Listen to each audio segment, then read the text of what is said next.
Student, last lecture we have completed steganography and transposition techniques. So the next chapter is block cipher and DES. त्यामध्ये first point आहे block cipher principle. अल्गोरिदम्सचे दोन types आपण बघितले, stream cipher and block cipher. Stream सिफरला आपण substitution सुद्धा म्हणू शकतो अँड ब्लॉक सिफरला आपण ट्रान्सपोजिशन म्हणतो. सो स्ट्रीम सिफर काय, in such cipher the plain text is encrypted 1 byte at a time. Stream cipher मध्ये काय केलं जातं, 1 बाइट्स जे आहेत ते आपले इन्क्रिप्ट केले जातात आणि त्याचा प्लेन टेक्स्टचा सायफर टेक्स्ट मध्ये कन्व्हर्जन केलं जातं. सपोज आता आपण एक्झाम्पल घेऊया, पे 100 आपण टेक्स्ट फॉर्मॅट मध्ये जो घेतलाय आणि त्यानंतर बायनरी कन्व्हर्जन केलंय. बायनरी कन्व्हर्जन केल्यानंतर बायनरी फॉर्मॅट तुम्ही बघू शकता आणि त्यावरती आपण एक्सऑर परफॉर्म करतोय, ऑपरेशन परफॉर्म करतोय आणि आपल्याला सायफर टेक्स्ट पण मिळतोय बायनरी फॉर्मॅट मध्ये आणि त्याचं टेक्स्ट फॉर्मॅट मध्ये आपण कन्व्हर्जन करतोय. हे काय झालं, स्ट्रीम सिफर झाला. 1 बाइट आपण त्याच्यामध्ये कन्व्हर्जन करून त्यानंतर त्याचं सायफर टेक्स्ट मध्ये कन्वर्ट करतोय, म्हणजे पर्टिक्युलर 1 बाइट तुमचा चेंज होतोय स्ट्रीम सिफर मध्ये. सेम वे ब्लॉक सिफर मध्ये काय केलं जातं, this techniques involve the encryption of 1 block of the text at a time. जसं स्ट्रीम सिफर मध्ये आपला 1 बाइट आहे, त्याचा जो डेटा आहे तो चेंज होतो किंवा इन्क्रिप्ट केला जातो. सेम वे ब्लॉक सिफर मध्ये काय केलं जातं की तुमचा 1 ब्लॉक, पर्टिक्युलर जो टेक्स्ट आहे त्याचा 1 ब्लॉक हा कन्वर्ट केला जातो, इन्क्रिप्ट केला जातो आणि त्याचं सायफर टेक्स्ट मध्ये कन्व्हर्जन केलं जातं. फॉर एक्झाम्पल घ्यायचं झालं तर ब्लॉक सिफर मध्ये बघा, प्लेन टेक्स्ट काय आहे, 4 and 4 हा आपला प्लेन टेक्स्ट आहे. यामध्ये 4 will be a encrypted first, म्हणजे पहिला जो 4 आहे तो इन्क्रिप्ट फर्स्ट होणार. देन काय होणार, अँड हायफन्स आहेत ते कन्वर्ट होणार अँड लास्टला काय होणार, लास्टचा 4. सो अशा प्रकारे हे ब्लॉक सिफर मध्ये इन्क्रिप्शन केलं जातं. During the decryption of 1 block of the cipher text is translation to the back into the plain text. This type of cipher is easy to break because repeating plain text similar the cipher text block are generated, which gives the cube of the cryptanalyte to break the code. यामध्ये बघा block cipher मध्ये काय केलं जातं, particular तुमचे जो data आहे तो ब्लॉक मध्ये कन्वर्ट करून त्याचं इन्क्रिप्शन केलं जातं आणि जो इन्क्रिप्ट केलेला डेटा आहे तो जर सेम डेटा असेल, आता इथे 4 and 4 हा रिपीट होतोय, मग त्याचा इन्क्रिप्शन म्हणजे सायफर टेक्स्ट सुद्धा सेम आहे. मग यामुळे काय होतं, जो इंट्रोडर असतो, जो क्रिप्टो अनालाइस्ट असतो, तो डायरेक्टली म्हणजे अशा प्रकारे जर डेटा असेल तुमचा तर तो डायरेक्टली हॅक करू शकतो की त्याला अंडरस्टँड होऊन जातं की इथे रिपीट झालाय, सेम आहे ब्लॉक, म्हणजे हा जो वर्ड आहे तो रिपीटेड आहे. सो अशा प्रकारे काय होतं की डेटा इन्क्रिप्शनच्या टायमिंगला त्याच्यावरती अटॅक होण्याची जास्त शक्यता असते.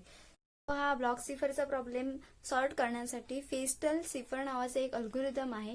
ते यूज करून तुम्ही तुमचा जो डेटा आहे तो इन्क्रिप्ट करू शकता आणि तो अटॅकरला किंवा क्रिप्टो अनालाइस्टला समजणार पण नाही की ऍक्च्युअल डेटा काय आहे. So need for फेस्टल cipher. Many of the symmetric block encryption algorithms are based on the structure of the Feastel cipher algorithm. This principle behind this symmetric block cipher is relevant by the analysis of the Feastel structure. Feastel cipher is based on the principle of the product cipher. The concept of the product cipher is in executing 2 or more basic ciphers in order to such way that the conclusion and the final product is encryptographical stronger than any other cipher. The Feastel suggests the procedures of the cipher and alternative user substitution and the permutation. So the Feastel cipher is considered to be an important cipher. Feastel cipher मध्ये काय केलं जातं की जो तुमचा data encryption and decryption करायचा जी procedure आहे त्यामध्ये वेगवेगळे जे अल्गोरिदम्स आहेत आपले रिलेव्हंट अल्गोरिदम्स आहेत ब्लॉक सिफरचे, सिमेट्रिक ब्लॉक सिफरचे, ते कंबाईन करून त्याच्यावरती वर्कआउट केलं जातं आणि त्याच्यामुळे काय आहे की सबस्टिट्यूशन अँड परम्युटेशन ह्या प्रोसिजर्स त्याच्यावरती अप्लाय करून तुमचा जो डेटा आहे तो डिक्रिप्ट केला जातो आणि त्यानंतर त्याचं सायफर टेक्स्ट मध्ये कन्व्हर्जन होतं. सो आपल्याला आता फेस्टल सिफर ब्लॉक काय आहे ऍक्च्युअली ते शिकायचं आहे. Next point is Feastel block cipher. Feastel cipher is design model and various different block ciphers are derived from this model. Example, DES, Data Encryption Standards. फिएस्टल सिफर काय आहे, हे एक ब्लॉक डिझाईन स्ट्रक्चर आहे, पण वेगवेगळे जे ब्लॉक सिफर्स आहेत ते त्याच्यावरती डिराइव्ड आहेत आणि या मॉडेल थ्रू तुम्ही काय करू शकता, तुमचा डेटा हा इनक्रिप्ट किंवा डिक्रिप्ट करून त्याचा सायफर टेक्स्ट मध्ये कन्व्हर्जन करू शकता. अँड हे काय सिक्युअर आहे. जसं ब्लॉक सिफर मध्ये आपण मागे बघितलं की कदाचित इंट्रोडर असेल तर त्याला जर रिपीटेड ब्लॉक जर असेल तर त्याला आयडिया येऊ शकते की ऍक्च्युअल डेटा काय असू शकतो.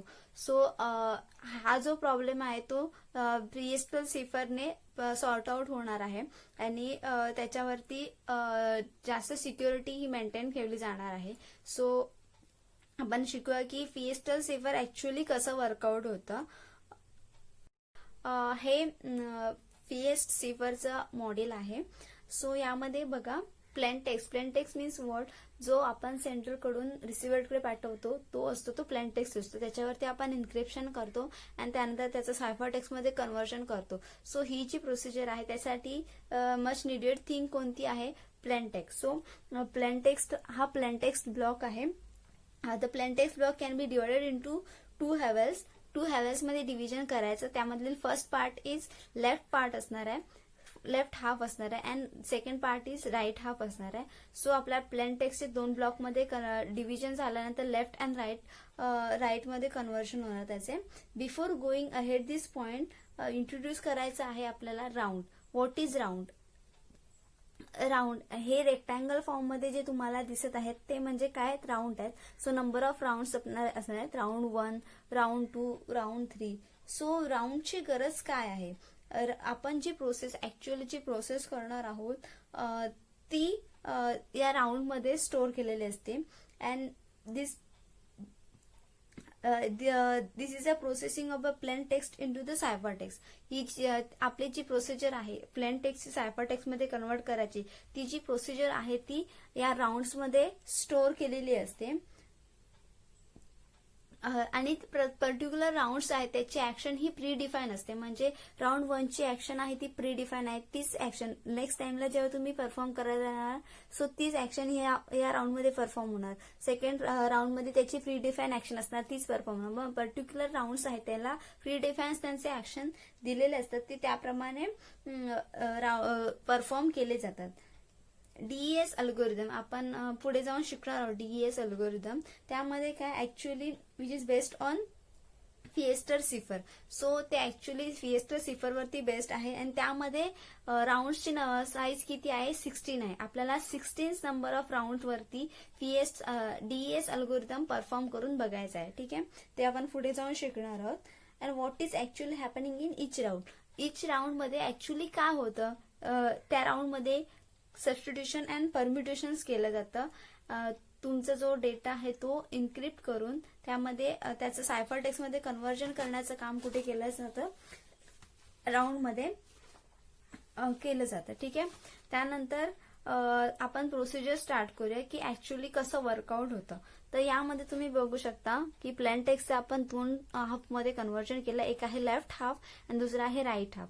So left half and right half enter into the round. एक पहिल्या राऊंड मध्ये तुमचं left half and right half आलेला आहे. सो यामध्ये काय करायचं आहे, लेफ्ट हाफ जो आहे त्याच्यावरती तुम्ही एक्सऑर परफॉर्म करायचा आहे अँड राईट हाफ आहे जो जसाच्या तसा खाली उतरवून घ्यायचा आहे. त्याच्यामध्ये कोणतीही ऍक्शन्स करायचे नाही, तो जसाच्या तसा घ्यायचा आहे. सो आपण जेव्हा लेफ्ट हाफ मध्ये एक्सऑर परफॉर्म करणार, पण त्याच्यासाठी आपल्याला परफॉर्म करते कशावरती, लेफ्ट हाफ एक्सऑर परफॉर्म करायचा आहे. मग ते ऍक्शन परफॉर्म होण्यासाठी त्याच्यासाठी दुसरा एक काहीतरी पॉइंट पाहिजे असेल ना. सो तो काय आहे, ही फंक्शन आहे. So what is mean by function. Function is nothing but the simple round function. It is an actual declare into the round.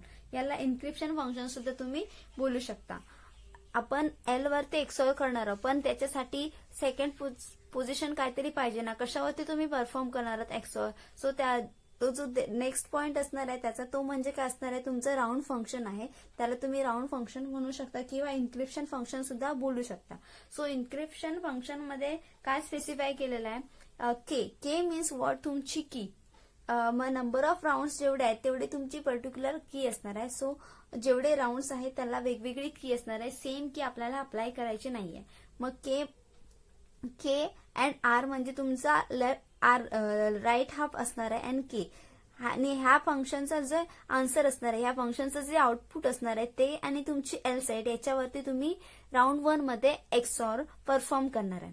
And next पुढे जाऊन काय करायचं आहे की तुम्ही ते बघू शकता इथे परम्युटेशन केलं. परम्युटेशन म्हणजे काय, फक्त पोझिशन आपण चेंज करतोय एल अँड आर ची. सो एक्सऑर एल वरती फंक्शन राऊंड फंक्शन नंतर एक्सऑर जो क्रिएट होतो त्याचं जे आउटपुट असणार आहे ते तुम्ही काय करणार आहे, शिफ्ट करणार आहे ऍज अ राईटला.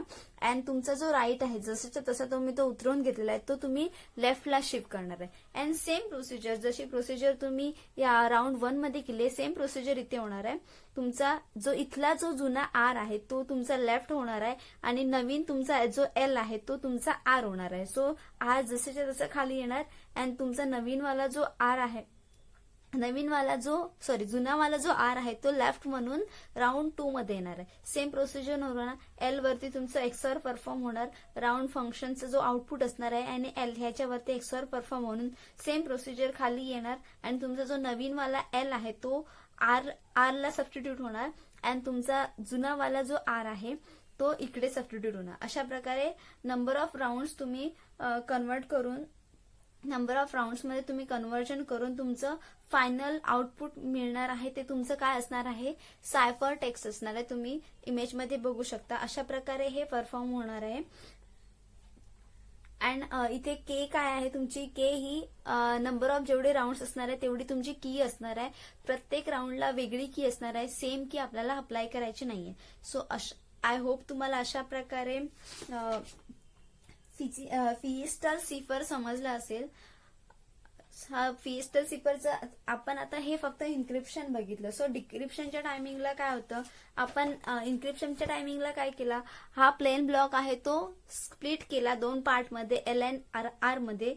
मग त्याचा आपण सायफर टेक्स्ट क्रिएट करताना काय करणार, तुमचा जो प्लेन टेक्स्ट आहे तुम्हाला 2 ब्लॉक इथे एल अँड आर मिळणार. मग सायफर टेक्स्ट मध्ये कन्व्हर्जन करताना काय करणार, तो जो ब्लॉक तुम्ही 2 वेगवेगळे केले होते, स्प्लिट केले होते, ते तुम्हाला आता कंबाईन करायचे आहेत. आणि कंबाईन केल्यानंतर तुम्हाला जो टेक्स्ट मिळेल तो तुमचा काय असणार आहे, सायफर टेक्स्ट ब्लॉक असणार आहे.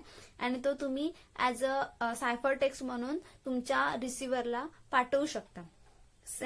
जर तुम्ही सेंडर असाल तर तो तुम्ही तुमच्या रिसिव्हरला पाठवू शकता. मग तुमचं अशा प्रकारे काय प्लेन टेक्स्टचा जो आहे तो सायफर टेक्स्ट तुम्ही कन्वर्ट केला. ही तुमची फक्त इन्क्रिप्शनची मेथड झाली. सेम वे डिक्रिप्शनच्या मेथडला अपोजिट वर्कआउट होणार.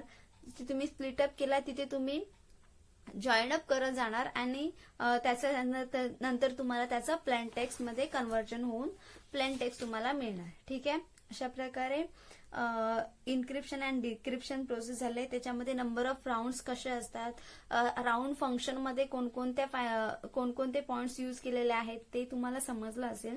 काही प्रॉब्लेम असेल, एखादा डाऊट क्लिअर झाला नसेल तर तुम्ही डायरेक्टली मेसेज करून विचारू शकता. थँक्यू.